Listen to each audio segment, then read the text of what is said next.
Eu sou a sereia que dança, destemida Yara, a ave folha da Amazônia.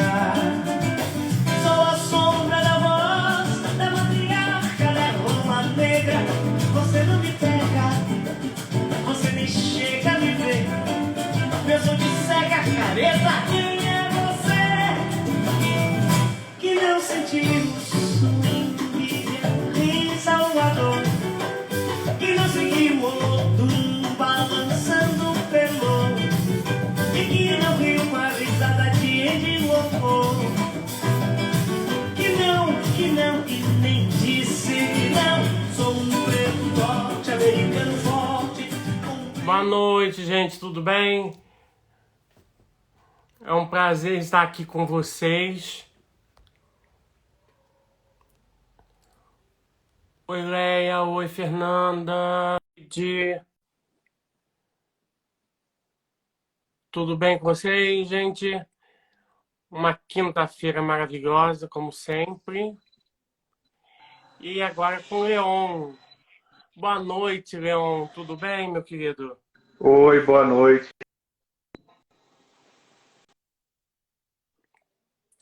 Leon, seu vídeo não tá travado para mim. Você tá me ouvindo? Gabriel? Agora destravou. Destravou? Agora destravou. Boa noite, Leon. Boa noite. Estão me escutando, me vendo direitinho, certo? Perfeitamente. E aí, você está me ouvindo, me vendo, tudo certinho?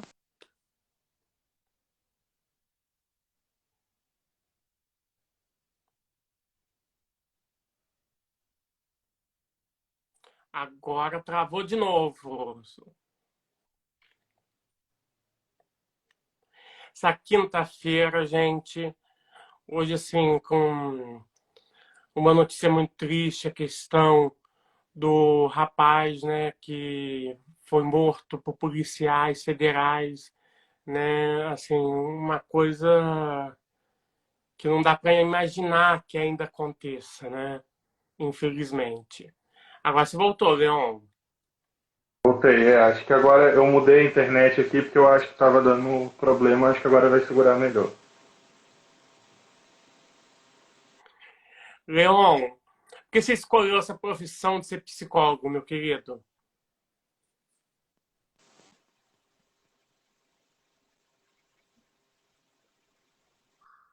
Está me ouvindo? Tô ouvindo agora, eu tô ouvindo direito. Por que você escolheu ser psicólogo? Ah, você já começou com a, a pergunta mais difícil, né? É a mais fácil de todas. É mais fácil. Eu acho que é um pouco complicado pensar, né, como que a gente escolhe uma determinada profissão, assim, né? Isso é algo que vai sendo construído, né, durante a nossa vida. Os atravessamentos que a gente vai tendo, né? Psicologia não foi o primeiro curso que eu fiz, de fato, né? Eu Uhum. sempre gostei muito de dar aula, né? Sempre tive esse viés voltado para a educação. Então, eu fiz licenciatura em física antes, eu fiz licenciatura em matemática, e depois, uma terceira onda, assim, que eu resolvi logística também. Aí era outra realidade que a gente precisava passar ali. Então, isso veio um pouco depois. E hoje entendo, através até do meu processo de terapia, que foi necessário que eu pude ter, que foi agregado à minha história, à minha formação, passar por esses outros cursos antes. O psicólogo ele tem que fazer terapia também, né? Não existe nenhuma determinação do código de ética ou do conselho, né? Mas a gente recomenda, né? Recomenda-se, né? É de bom tom, como a gente brinca. Porque para você cuidar da saúde mental dos outros, é bom que você possa estar cuidando da sua saúde mental, né? A gente brinca assim, psicólogo não é super-herói, não é super-homem, não é super-herói, também fica com raiva, também sofre, né? Também fica estressado, acumula trabalho. Então a gente também precisa ter o nosso espaço, né? Para ser acolhido por outro profissional e falar, ter o nosso espaço de fala, né? E alguns Você, profissionais não trabalham na área da psicologia clínica, que acaba exigindo um pouco menos do psiquismo, né, dessa energia psíquica, vamos dizer assim, e acabam optando por não se vincular a isso, né? você no seu processo terapêutico, né? Você fazendo a sua terapia, você fica pensando assim, ah, ele está tentando me levar para esse caminho, ele tenta isso, ele está usando a linha freudiana ou a outra linha, né, a cognitiva. Acaba que não tem jeito, né? No nosso processo, a gente até durante a formação, isso vai passando na nossa cabeça, né? Mas aí na terapia a gente acaba falando disso ser uma resistência, né? Uma tentativa de racionalização. Então a gente acontece, mas tenta escapar dessa lógica, porque é uma forma de, entre aspas, fuga, né? Porque aí é uma posição diferente que a gente está ocupando ali, né? Enquanto paciente naquele momento. Mas não tem como desvincular, passar algumas coisas pela nossa cabeça, né? E para você, a sua vivência, como foi essa pandemia maluca, que agora infelizmente está voltando casos, né? Gente, se cuidem, usem máscara, álcool gel, né? A gente está voltando nessa loucura que vivemos 2 anos aí, né? 2 anos aí já passando por todos esses processos, né? A, a pandemia, Gabriel, acho que a gente precisa pensar em 3 momentos diferentes ali assim, né? A gente tem o início dessa pandemia, entender que ela é uma pandemia porque não é uma epidemia, uma pandemia porque é mundial, é algo, né, que acometeu o mundo inteiro, esse vírus foi se espalhando, e existe um medo, uma insegurança muito grande. No começo, né, então essas inseguranças fazem com que as pessoas fossem buscar coisas que fossem conhecidas, ambientes de segurança. Então o pessoal brincava, né, que no começo muita gente saiu comprando rolos e rolos de papel higiênico. Não sei se você lembra disso, viu uma Sim, notícia. sim. Mas é uma forma de tentativa de manter o controle, de ter algo organizado, né? Medo das coisas faltarem. Ninguém sabia, era de 15 em 15 dias, mas de 15 em 15 dias a gente fez quase 2 anos, né? Uhum. E algumas pessoas trabalhando em linha de frente nunca ficaram no home office. E é uma questão que passa assim, atravessa todo mundo, né? Não foi quem ficou trabalhando só quem ficou no home office. Foi ruim para os dois lados, né? Não sou muito a favor disso. Aliás, não sou a favor de ficar romantizando a pandemia, como as pessoas tentam fazer, né? O que você tirou de melhor disso? Eu acho que não é por aí. Eu acho que tem mais a ver com tentar passar com o menos dano possível, né? Quando é possível, né? E é isso no início de uma pandemia, porque aí depois a gente passa por um segundo período de uma estabilização que a gente se acostuma um pouco a viver nessas condições de emergência. E aí, né, outras questões psicológicas vão surgindo nesse período, né, mais crises de ansiedade, mais índice de depressão aumentando, índices de suicídio, né, que as pessoas estavam de fato isoladas. E a gente vê Uhum. que a tecnologia aproxima, mas também não substitui um contato físico, às vezes um abraço, um afeto diferente, né? Foi um recurso muito bom, utilizado, que eu acho que veio para ficar, né? Como o pessoal fala, o atendimento online. Não, o atendimento online já existia antes da pandemia. Acho que ele se popularizou durante a Sim, pandemia, sim. né? Uhum. Então, assim, e agora a gente está começando a viver esse terceiro ciclo aí, que a gente também já está com essa volta da pandemia, mas um início de uma pós-pandemia, que a gente ainda está descobrindo quais são as consequências, né? Quais são ou as fragilidades que ficaram disso, né? E nos grandes atravessamentos da vida, né? Porque a saúde mental está relacionada à economia, à política, à cultura, a diversos fatores sociais, né? que vão atravessando a vida do ser humano. Então, cada um tem reagido de um jeito, né? Tem se instaurado algumas questões psicológicas e que vão reverberando questões psicológicas e físicas, né? Porque a gente já sabe hoje que existem uns sintomas, doenças que acabam se desencadeando, se desenvolvendo no pós-Covid para quem acabou contraindo o vírus, né? Como uma consequência. E aí é uma forma de tentar lidar com isso que se colocou diante da gente, sem que a gente pudesse escolher, né? Fomos Ou assim, seja, a gente passou não por isso. imaginou passar por isso, né? Ô, Leon, você acha que vamos ter que ter um período de readaptação? Posso utilizar essa palavra? Pós-pandemia? Um período de readaptação, voltar, o que o pessoal falava do antigo normal, é isso? Isso. Eu acho que, né, na época também desse início da pandemia, começou muito o novo normal, né? Uhum. E agora, mas eu acho que vai ser um novo normal, porque a dinâmica muda. Às vezes a gente acha que o que aconteceu no passado não afeta, né, a gente agora de alguma forma. Mas acho que é isso, as pessoas estão descobrindo, né? A gente tem relatos de pessoas que mudaram a dinâmica de vida completamente durante esse período. Então não tem como voltar a ser o que era. Talvez algumas coisas se recuperem, eu acho que algumas coisas estão se recuperando, mas agora acho que é preciso paciência acima de tudo, porque senão a gente acaba colocando tudo numa conta de transtornos psicológicos, né? Tudo num diagnóstico, resumindo ali, que talvez não seja o caminho, né? Então, vai ter criança mais agitada na sala de aula. As crianças estavam há 2 anos sem estar na sala de aula, né? Vão ter crianças mais hiperativas, dispersas. Vai ser difícil. A maior parte do contato foi com a tecnologia, que antes era demonizada pela maioria. A criança não pode ficar no celular. E aí a gente vem num contexto que a criança ficava no celular para assistir a aula. Como isso vai mudando. Então, como que a gente vai voltar para o que era? Essas relações mudam, elas ficam diferentes, elas se tornaram diferentes, né? Que podem ser parecidas com o que foram antes, mas não são iguais.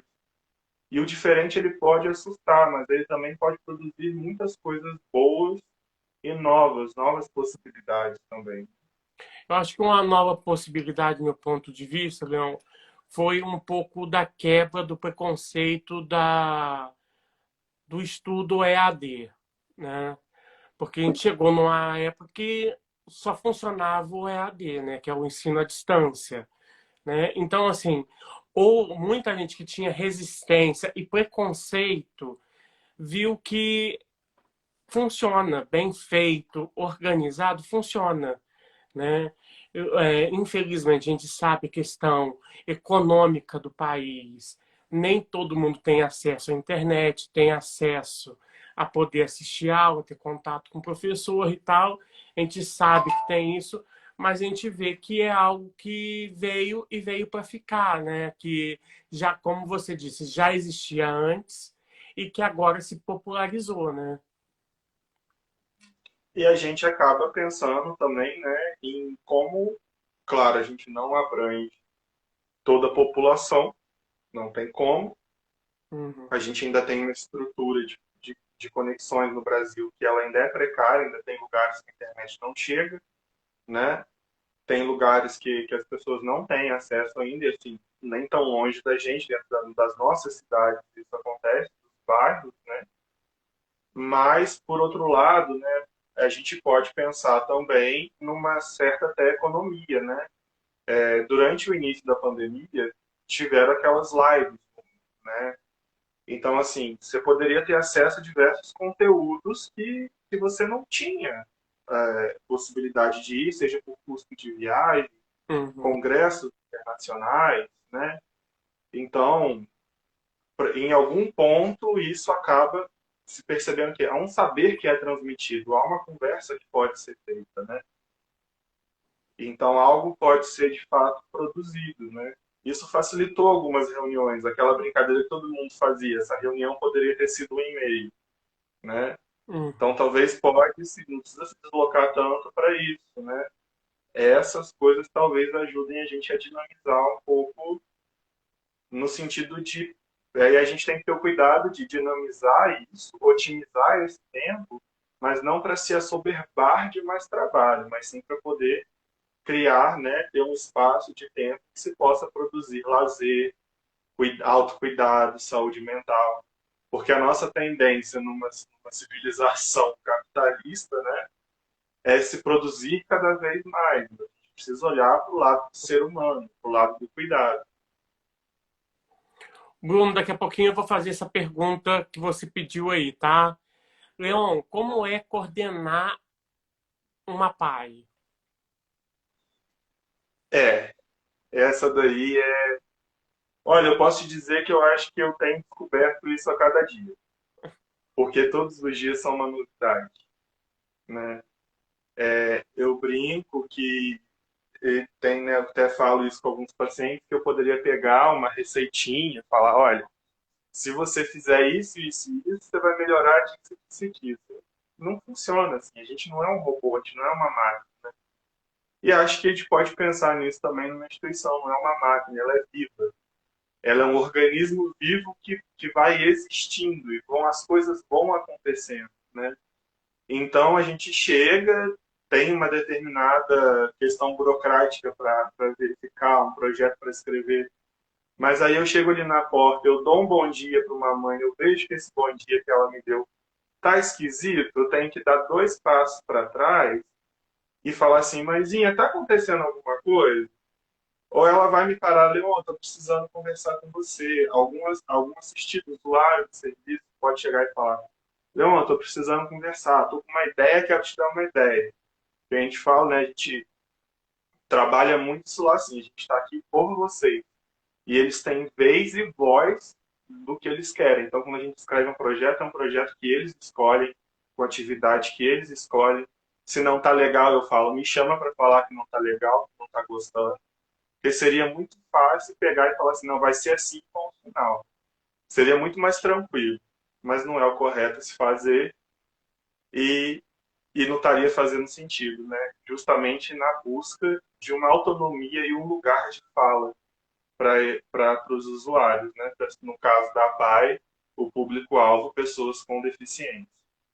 E aí eu me lembro sempre muito de um pai falando, né? Quem é deficiente? São essas pessoas da sociedade que não consegue abarcar elas. Que entra também no assunto da luta antimanicomial, né? Que era o que era feito antes, né? Uhum. Tiro aquilo que eu não sei lidar, que eu não tenho habilidades, que não me é útil financeiramente, e vou asilar, vou colocar no hospital psiquiátrico, né? E é onde eram as pessoas desumanizadas. Marginalizadas, né? A gente vai entrar numa, numa era muito triste, né? Com Muito na luta triste. antimanicomial, né? Hoje eu tive na FM 107, quero mandar um abraço para todos lá no Giro 107, Alexandre Mauro, Pedro Bahia, Josimar Salles, todo mundo lá, Érica Dávila, Bambam, e a gente estava falando sobre a luta antimanicomial, né? A gente acabou citando o Holocausto Brasileiro, né?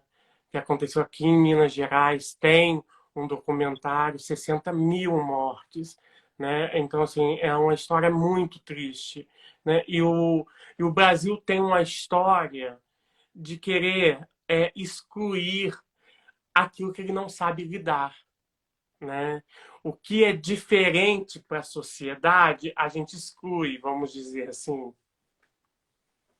E acho que, né, talvez, né, pensar até pro além desse diferente, né? Porque para aquelas normas sociais, aquelas imposições sociais de uma perfeição, de uma índole, né? De boas maneiras e bons costumes, né?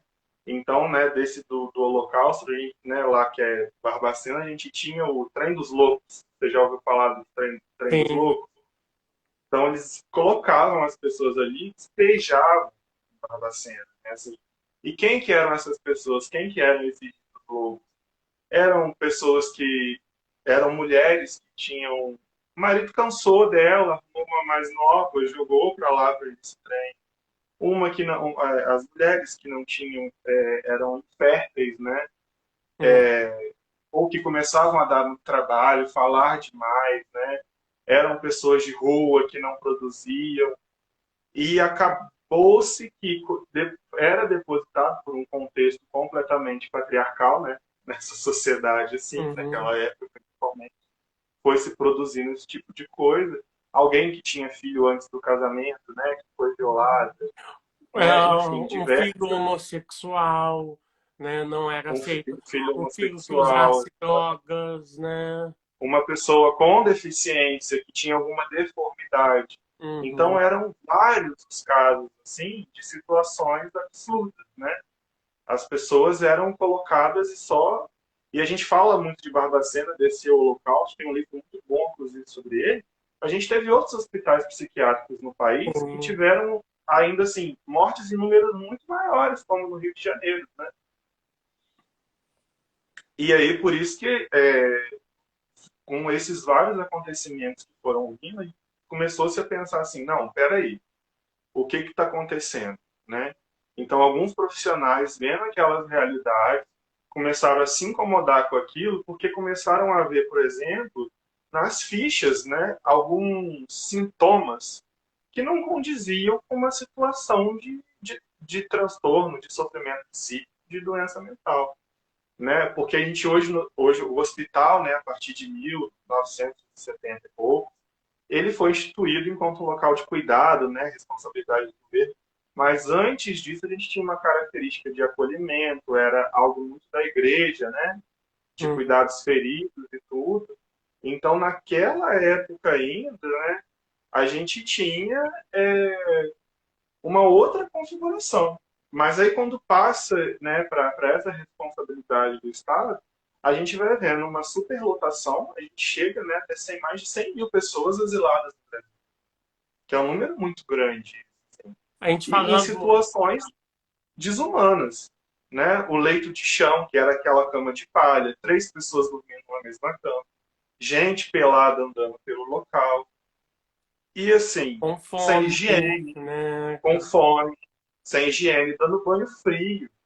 Né? Isso sem contar as práticas que eram testadas, né, e executadas com promessa de tratamento para a saúde mental. Né? Hoje, inclusive, a gente estava falando sobre a Anísia da Silveira. Tem até um filme Uhum. maravilhoso que ela é precursora da luta antimanicomial, né? Que já na década de 50, 60, uma mulher, né, psiquiátrica, uma médica psiquiátrica, ela começou a ver que os pacientes, que ela gostava de chamar de clientes, né, eles produziam algo, né? Ela comprava telas, ela comprava, e até me dá uma tristeza um pouco nessa história, que a grande sambista Dona Ivone Lara, né, que é enfermeira, mulher enfermeira, moradora de comunidade no Rio, negra, era a enfermeira que trabalhou junto com a Nisa Silveira, fez isso, e é pouco relatado, foi descartada do filme, foi assim, porque mulher negra, todos esses fatores, vamos deixar de lado. E ali ela já começou uma luta, mostrar, não, eles podem produzir, eles não estão, eles não têm mente vazia, eles não estão em outro planeta, né? E foi um trabalho muito lindo que ela fez. Existe um mito, talvez, assim, né, de que o louco, essa loucura, é algo que é alguém que está descolado da realidade, né? Só que se coloca esse descolamento como uma pessoa improdutiva, completamente vazia. E não é bem assim, né? Não é por esse lado desse jeito, né? Existe um descolamento? Pode-se pensar que existe, mas esse descolamento ele não é completo, né? Existe algo, né, de subjetivo, né, do inconsciente que trabalha e que se comunica, né?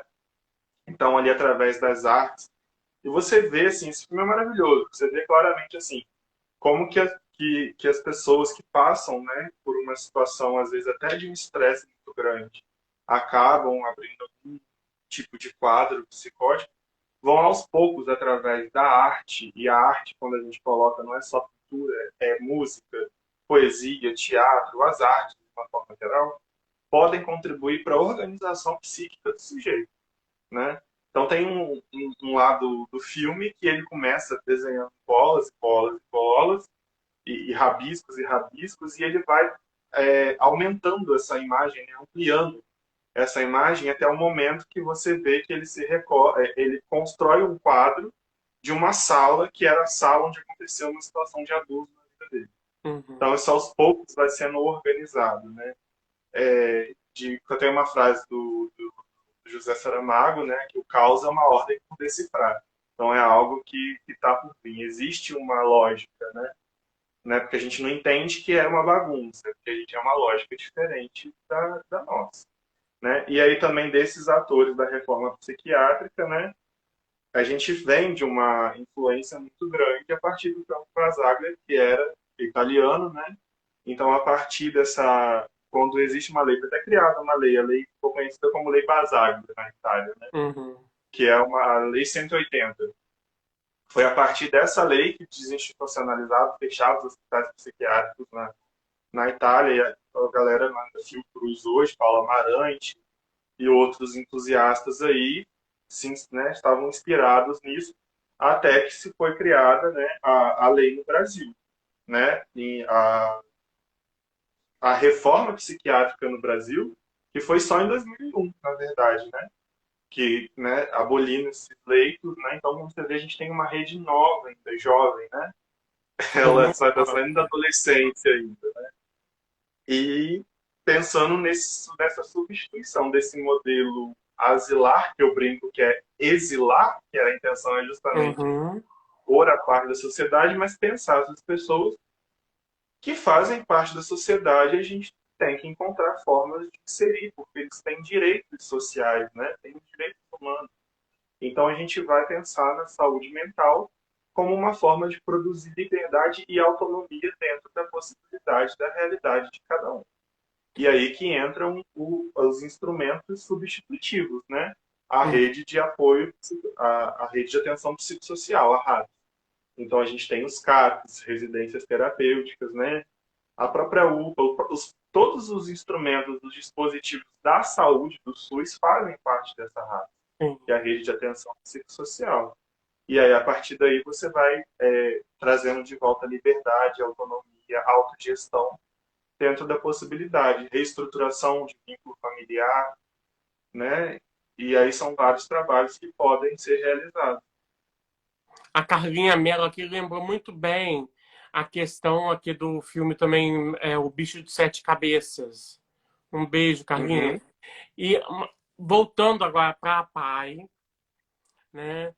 A PAI, ela funciona com uma parte escolar, né? Ela junta com a parte da saúde, né? Tem e mais o que ela oferece para os alunos ali. É muito boa essa sua pergunta, ô Gabriel. A PAI, né, ela surge como um movimento no Brasil, né? Então não tem só Sim. entrevista. E como que surge? Um casal de norte-americanos que tinha um filho com síndrome de Down se muda para o Brasil e verifica que não há serviços que contemplem as necessidades do filho deles, né? E a partir daí eles vão se encontrando com amigos, outras pessoas que tinham filhos com deficiência, e eles se juntam, né? A sigla PAI, ela significa Associação de Pais e Amigos dos Excepcionais. Ditos excepcionais, né? Naquela época, hoje o termo correto é pessoa com deficiência. Sim. Mas fica o termo, né, desse grupo. Uhum. Então, cada pai se configura de uma certa forma que seja possível dentro da realidade de cada uma, porque ela não é um órgão governamental, ela é do terceiro setor. Ou seja, existem parcerias, instrumentos com o governo, mas também existe a própria população que contribui mensalmente, financeiramente. No caso da Pai 3 tem um estacionamento que ajuda também com a parte financeira. Outras APAES têm gráfica, cada uma vai encontrando formas de produzir o recurso para que se possa manter esses tratamentos, né? E buscando novos tratamentos sempre. Então, por exemplo, assim, a PAI aqui de Três Rios, ela tem dois polos. Ela trabalha na área o foco principal, né, assim, vamos dizer, a pedra angular é a assistência social. É uma instituição sem fins lucrativos. E a partir disso a gente desenvolve trabalhos na área de saúde, educação e da assistência. Como? A gente tem uma escola especializada, né, com atendimento especializado, com as pessoas com deficiência. Então, é uma outra metodologia de ensino. Existe um plano pedagógico individual para cada assistido, porque aí precisa ser pensado pela equipe de pedagogos, né, e de profissionais da educação, quais são as possibilidades de atuação e como podem ser trabalhados cada questão da pedagogia com eles, seja psicomotricidade, seja o desenvolvimento de cores, falas, né, cálculo, o que é possível ser feito, leitura. Aí a gente também trabalha com profissionais da área da saúde, como fonoaudiólogo, psicologia, fisioterapia, né? Então, a fonoaudiologia com a fisioterapia vão desde a estimulação precoce. Então, quando o bebê chega, né, já apresenta alguma alteração no teste do pezinho, por exemplo, já é encaminhado para pai, né? Ou no teste da linguinha, no teste da orelhinha, a gente vai vendo ali. E aí é pensado por esses profissionais quais são as estratégias de cuidado com aquela criança dentro da necessidade singular dela, né? Então, ali são os trabalhos, tantos motores de aprendizado de comunicação, a fonoaudiologia, escuta muito isso, assim, às vezes tem essa ânsia da família, meu filho vai falar e a gente devolve, o seu filho vai se comunicar, a gente vai ensinar ele a se comunicar, pode ser que seja verbalmente, como pode não ser, porque tem coisas que a gente ainda não sabe, mas faz parte do trabalho lidar com esse anseio da descoberta de um diagnóstico para a família entender como é esse processo e entender que algumas coisas levam tempo, né? A gente precisa, vai fazer o melhor possível, porque quanto antes essa criança entra, o prognóstico, né, a chance de melhorar e de ter uma qualidade de vida maior e de independência é melhor, né? Mas existem casos e casos. Então a gente também trabalha com essas famílias, né? É preciso que seja feito um trabalho de orientação e de cuidado, de acolhimento dessa família para entender o que está acontecendo, como isso é feito. Como tem família que já chega, já sabe tudo, já está toda informada, né? E a assistência social ajuda muito nisso também, na garantia de executar as políticas públicas de direito, né? E de cidadania, que vão garantir a assistência, seja financeira e seja das outras necessidades que a família tem. A gente tem um tratamento alternativo que é de ecoterapia, que é um tratamento com cavalos, né? Existem algumas restrições nesse tratamento, então pessoas com, né, pessoas com deficiência, mas que têm alguma questão com a coluna vertebral, aí precisa ter mais um cuidado, geralmente não é indicado para o cavalo, né? E aí como que funciona isso? É uma equipe multidisciplinar, a gente tem psicólogo, fisioterapeuta, fonoaudiólogo nessa equipe, e aí é feita uma avaliação em conjunto com esses profissionais para saber se há, de fato, o perfil para esse trabalho no cavalo ou se não. Porque pode acontecer de não ter o perfil por alguma demanda, alguma coisa que foi percebida nessa anamnese disciplinar, que vai precisar ser feito um outro trabalho, um outro tipo de terapia seja mais interessante para aquele paciente, né? Mas aí se for uma demanda de sociabilidade, sociabilização, o psicólogo vai trabalhar isso melhor. É uma demanda motora, porque através da marcha do cavalo, através do vínculo ali, melhora a condição postural. Então, o fisioterapeuta que vai pegar. A gente precisa trabalhar uma questão da comunicação, da fala. Então, a fonoaudióloga que vai pegar ali como principal, né? Então, tem toda uma equipe, tem o guia do cavalo, enquanto o profissional está ali. Alguns atendimentos são feitos em conjunto, então isso vai determinando. E, por exemplo, na PAI 3 a gente começou, né, a PAI 3 já tinha 36 anos, 35 ou 36, se não me engano. Muitos dos assistidos começaram a envelhecer. E aí a gente lembra que as pessoas com deficiência também envelhecem, né? Envelhece. Não são só crianças, tem adolescentes, adultos e idosos. Então criou-se um programa depois que elas saíam da idade escolar, da faixa escolar, para que pudessem continuar tendo um espaço de sociabilização. Esse projeto funciona no nosso polo da Ponte das Garças, junto com a ecoterapia, que se Hum. chama Juventude Especial. Aí nesse projeto, né, que já são para os maiores de 18 anos, mais ou menos ali, e tem 56 assistidos lá hoje, que vão de 18 a 60 anos, se eu não me engano. Tem atividades de teatro, de música, dança e artesanato, né? Artes de uma forma geral, né? E educação física. Então, vários trabalhos vão sendo feitos durante a semana, no horário lá é à tarde, né? Tipo assim, e eles vão tendo esses diversos estímulos, né? Aí ali tem passeios culturais, tem algumas atividades que vão sendo realizadas para promover a integração e a ocupação dos assistidos nos locais públicos, porque esses locais públicos também são deles. Ô, Leão, uma pergunta que chegou aqui é: existe recusa dos pais em algum tratamento? Eu não, eu não diria que é uma recusa, né, assim, mas existe um tempo que às vezes os pais precisam ter, né? E acho que Uhum. é uma postura do profissional saber mediar isso, né? Porque às vezes você tem casos, né, por exemplo, assim, com crianças, bebezinhos autistas, tem muito choro no começo, né? Muita irritabilidade, e isso assusta as famílias às vezes, né? Mas faz parte de um processo, né? Faz parte de um momento ali que precisa, que você está ajudando a orientar.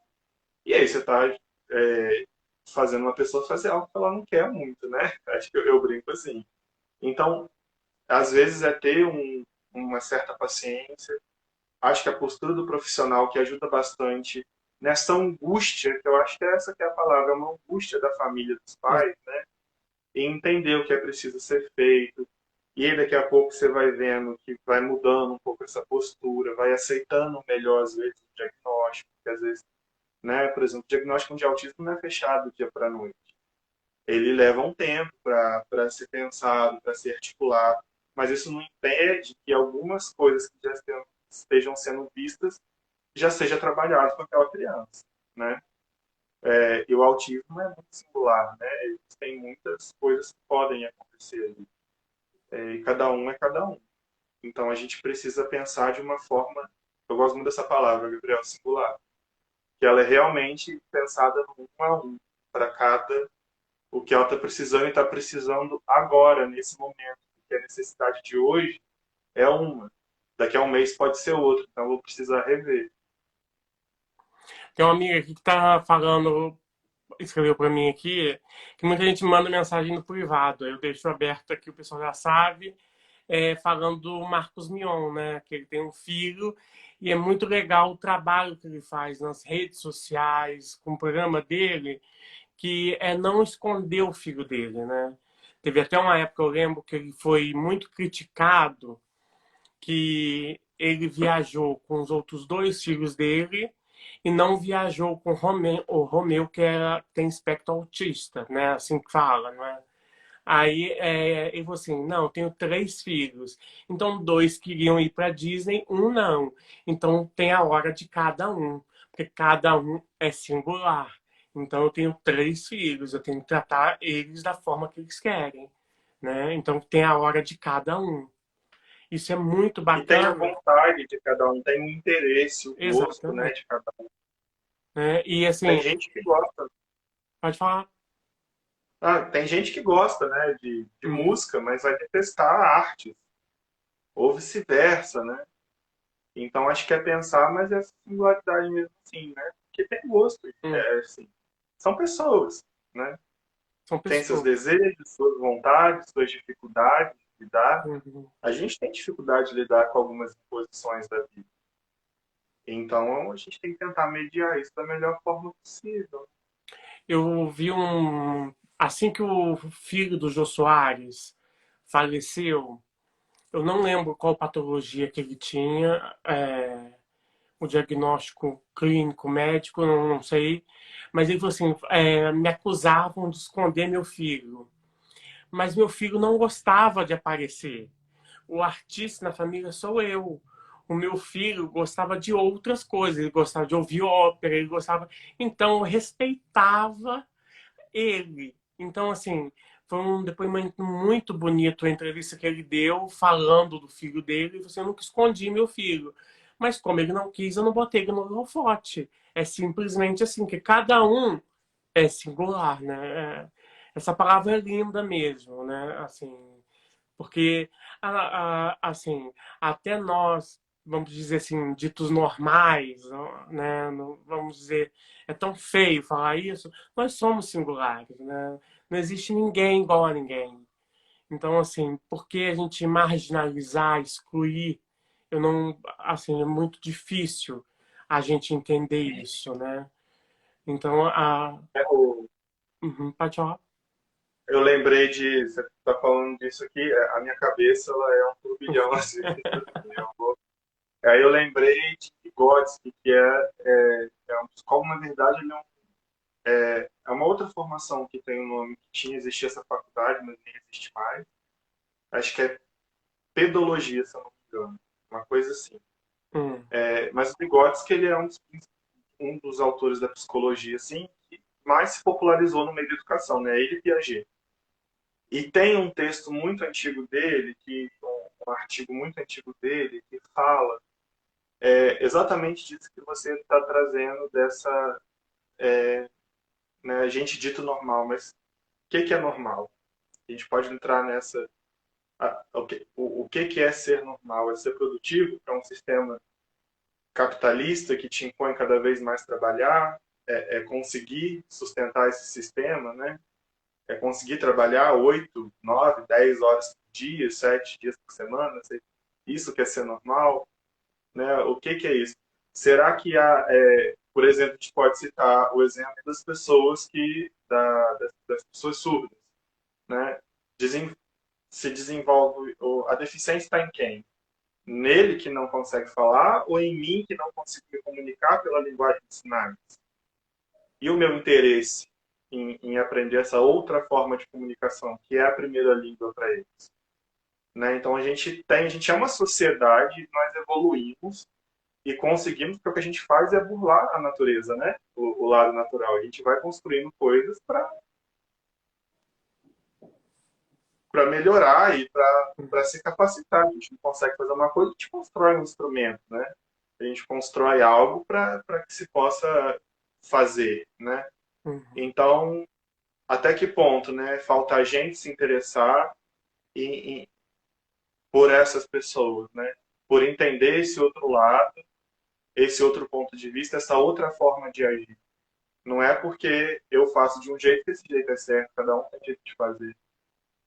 Infelizmente, Leon, a nossa sociedade, né, ela só vai, igual no caso, só vai buscar a linguagem de sinais quando tiver assim, muitas pessoas buscando, tendo dinheiro para comprar numa loja e não tem ninguém para comunicar. Então, assim, aí ele vai querer ter alguém que tenha linguagem de sinais. Isso vai acontecer em todos os setores, né? Foi o que aconteceu com o famoso o dinheiro rosa que fala, né? Quando os homossexuais mostraram que têm um poder aquisitivo, que podem comprar, que podem, algumas empresas, algumas, né, começaram a mostrar, a criar produtos, a adequar para aquela realidade. Né? A gente pode falar do cabelo cacheado, antigamente era só alisar. Quando a mulher se impôs e falou que era cachear o meu cabelo, começou a criar, as indústrias foram obrigadas a se adequar à realidade. Elas querem manter o cabelo assim, é o direito delas, e assim vai. Né? Assim, infelizmente, num mundo capitalista, eu acho que só quando eles mostraram nós temos dinheiro, mas nós não somos atendidos, que a população vai pensar neles. Infelizmente, né? infelizmente, acho que gera muito assim, né? Ô, Leão, uma pergunta que eu deixei no começo, que fizeram aqui. Antes eu quero falar sobre o seguinte: a PAI, você falou do como eu posso fazer para ajudar a PAI. Acho que isso é muito interessante, porque você falou, além ali do estacionamento, né? A gente fica ali na avenida, né, de Três Rios, na Avenida Alberto Lavinas, né? Tem o estacionamento ali da PAI. Além disso, como eu posso fazer para manter a PAI? A gente eu coloquei aí o nosso CNPJ, que é o Pix da APAE. Não sei Uhum. se apareceu aí, cliquei aí. Apareceu. Né? Quem quiser seguir, tem o Instagram da APAE, que é o @SomosAPAEPR, Uhum. que somos. Eita, eu tô digitando. Somos APAEPR. Que ali também fica fixo o jeito de como ajudar, como contribuir. Pode ser feito também, né? O Pix a gente usa esse CNPJ, né? Uhum. E aí a pessoa pode fazer uma doação pontual ou uma doação recorrente, conforme for do interesse dela, assim, ajudar, né? A gente fala assim, existem muitas formas de ajudar, às vezes eu não tenho uma condição financeira, mas eu posso informar o meu vizinho, meu amigo que existe, o que é feito, e ele pode ajudar financeiramente. Então eu posso ir lá doar 1 quilo de alimento. A gente faz um trabalho também com algumas famílias em situação de vulnerabilidade socioeconômica, que é através de uma inserção de alimentação nessa família, né? De uma ajuda com Uhum. alimentação. Então, produtos de cesta básica, eles são sempre muito bem-vindos. Material de limpeza, os 2 prédios da Paz são enormes, as pessoas às vezes não têm noção de quão Uhum. grande é. Então a gente tem um custo e na pandemia isso aumentou muito para a gente se adequar e conseguir atender, porque os nossos usuários, né, os nossos assistidos, eles têm uma saúde um pouco mais debilitada, então os cuidados são triplicados, né? São nem redobrados. Então é muito álcool, muito desinfetante, água sanitária, vassoura, pano de chão, essas coisas a gente gasta, sabão líquido, papel toalha, né? Aquelas toalhas de papel de banheiro, são esses materiais assim, que a gente utiliza bastante. A gente também fala, né, de os profissionais técnicos, que são esses profissionais da saúde, de repente querem voluntariar um dia, umas horas do seu trabalho, podem procurar a gente também, né? Lá no Instagram do Somos da Pai TR tem um destaque com as diversas formas de ajudar e tem também esse Pix e a conta também bancária, né? A gente participa de muitos eventos também para angariar fundos, que a gente já tem um nome reconhecido aí, e as pessoas sabem do trabalho sério que a gente faz, bem a gente aplicando isso para os diversos usos de manutenção de uma instituição, né? As pessoas às vezes não têm noção como é custoso manter um local limpo E em além de manutenção, em falar prédio em manutenção. que é uma instituição 100% gratuita, né? Esses É, alunos, né, que estão ali, esses clientes, né, dependendo da visão que a gente vai é. ter, é, eles não pagam R$ 1, eles não pagam um Não. centavo, né? As Então, famílias que contribuem, ajudam de livre e espontânea vontade, isso não é um critério, né? Porque aí todos se juntam. Quando a gente vai em evento, as mães ajudam nos eventos, participam nas barraquinhas, tudo, e a gente vai fazendo essa movimentação, mas não tem um centavo que é tirado do bolso deles para isso, né? E é isso que é a luta de manter esses serviços funcionando. A gente teve até uma reunião hoje lá que a gente fez uma festa, já fica o convite para todos. A gente vai ter um arraiá dos apaixonados, ah, dia 2 de julho, no polo da ecoterapia, que vai ser aberta a toda a comunidade, a toda a população, vão ser enviados os convites aí publicados nas redes sociais. A gente vai fazer a quadrilha, vai fazer tudo que tem direito e mais um pouco, né? E então esse dinheiro a gente usa nesse reinvestimento e manutenção dos serviços, né? Existe folha de pagamento. Hoje a gente estava atualizando a conta, a gente tem 40 colaboradores atualmente. uhum. São 252 pessoas com deficiência assistida, né? entre serviços de saúde, educação e assistência direta. A gente atende Três Rios, Levi Gasparian, Chiador.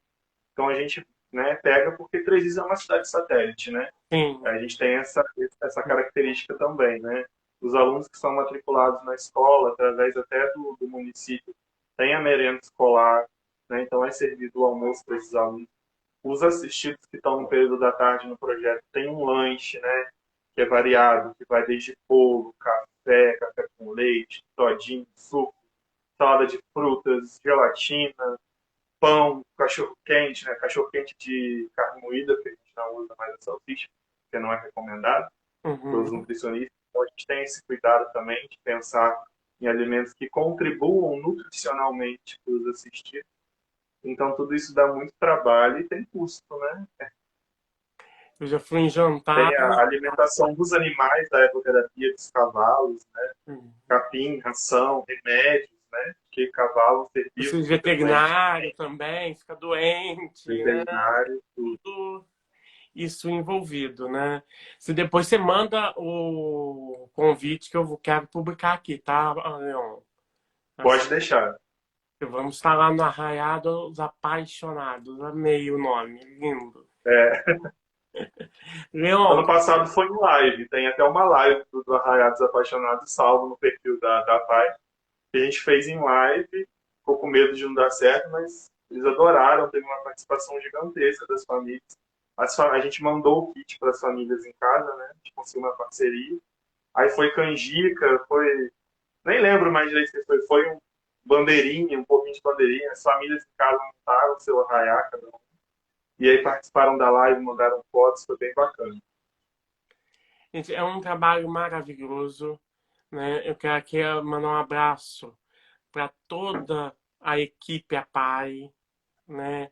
Para cada. E é uma equipe maravilhosa, É uma é equipe uma maravilhosa. galera muito boa, que se dedica mesmo, trabalha muito. A galera trabalha muito mesmo. Eu falei ainda isso hoje com o pessoal na reunião. Não é o meu trabalho, não é o seu, é o nosso. Porque ninguém aqui trabalha sozinho. Se um não fizer a sua parte, ninguém faz, não anda, né? O todo é maior que a soma das partes. O que a gente se faz, se une enquanto equipe, é o que produz algo para além da gente e que vai ficar para os outros que virão para produzir, porque essas pessoas continuam precisando. E assim, você que tenha condição de ajudar, ou financeiramente, ou com produtos de limpeza, álcool gel, todo esse material, né? O que vocês puderem, a Paz sempre está aceitando, né? É um trabalho maravilhoso, é um trabalho que a gente vê, como o Leão falou, tem há 36 anos fazendo história entre os rios da nossa região aqui. Então, assim, quem puder, ajude, porque é um trabalho lindo, lindo mesmo, tá? Júlia, um beijo, Júlia. Júlia Slavi, que entrou aqui, uma minha amiga, um beijo para você. Leão, quero te agradecer muito, tá? Você é uma pessoa formidável, né? Um profissional maravilhoso. A Júlia aí, ó, tá mandando aí, Leão, um monte de coraçãozinho, beijo, Oi, Júlia. tá? Também quem mandou aqui foi o Paulo RLTR, Vitor H.CF. Esse aí é o Vitor Hugo, meu amigo, tá aí na live. Acho que a Isso. Andriele, minha amiga, também tá aí. Suelen. Lorena, um abraço. Suelena, perdão. Suelena Ribeiro. Também tá aqui. Todo mundo, assim. Fê, a Carla, todo mundo mandando beijos aqui. Leão, foi uma honra falar com você aqui, conversar e apresentar esse trabalho tão lindo que é o da equipe APAI, tá? Dri Ah, eu te Maggioli, agradeço, Gabriel. beijos É também. minha amiga essa aí daí também. Andriele. Beijo, Andriele. Gabriel, eu quero te agradecer também pelo convite. Muito obrigado por esse espaço, né? Espero que possa ser ampliado para cada um. Te agradeço muito. Parabéns também pelo seu trabalho desenvolvido aí. aí, né, nessa linha de frente aí na imunização há tanto tempo, cuidando da melhor forma possível, um trabalho sempre impecável, né, um profissional louvável. Então é Obrigado, muito Leon. bom a gente poder partilhar com quem faz de verdade, com quem é ético no trabalho, né? Então acho que isso é muito importante. A gente conhecer e reconhecer quem faz esse trabalho com seriedade, sabe o peso do trabalho que tem e como isso é importante para a população. Um beijo para E a toda a gente, família Pai. Pode falar? não, e a gente resiste, né? A PAI não é sistema público de saúde, mas ela compõe essa rede, né? Essas instituições elas compõem a rede. E a gente resiste mesmo diante de tantas tentativas do desmonte dessa rede, dessas redes de saúde, mas a gente vai buscando e não desiste, vai à luta em prol da população de uma forma geral, porque a saúde é um direito de todos. Não podia deixar de falar isso nesse momento. Exato. Somos a resistência sempre, né? Ah, eu falo o seguinte, Leon, você me deu esse gancho. Você não precisa ser mulher para lutar a favor da mulher. Você não precisa ser homossexual para lutar a favor dos homossexuais. Você não precisa ser deficiente para lutar a favor dos deficientes. Você precisa ser humano. Então, assim, se a gente pensar na humanidade, pensar no outro, a gente já torna o mundo um pouco melhor, né? Às vezes a gente não vai conseguir mudar o mundo, mas se eu conseguir mudar a minha cabeça e mudar quem está próximo de mim, eu já estou fazendo uma grande diferença, né? Então, assim, Acho muito importante falar isso, porque o compromisso social ele é nosso, é de cada cidadão também, né? Não é só do representante que está no governo, esse compromisso é nosso também, enquanto cidadão. isso mesmo, Dri Maggioli, resistir sempre. Ah, perdão, eu esqueci de falar da Psi. Lorena Correia também.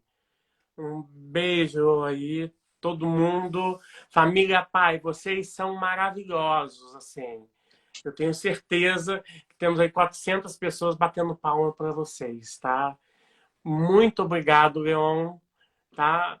Aqui o espaço é Muito sempre obrigado. aberto para vocês. O que você quiser divulgar, estamos aqui para fazer isso por nós, né? Que somos a nossa família, a nossa equipe, todo mundo junto, né? Não vamos pensar Com certeza. uma forma individualizada, né? Hoje eu posso não ter nenhum parente autista, amanhã eu posso ter. Então, assim, vamos ajudar, né? O que nós não queremos para a gente, não vamos fazer para o outro, né? Vamos fazer sempre o bem, tá? Um grande abraço a todos que ficaram aí. Um beijo no coração de todo mundo e até semana que vem, tá? Muito obrigado, Leon. Um abraço, Gabriel. Um Um abraço. abraço, gente. Falou, Wesley. Boa noite. Boa noite.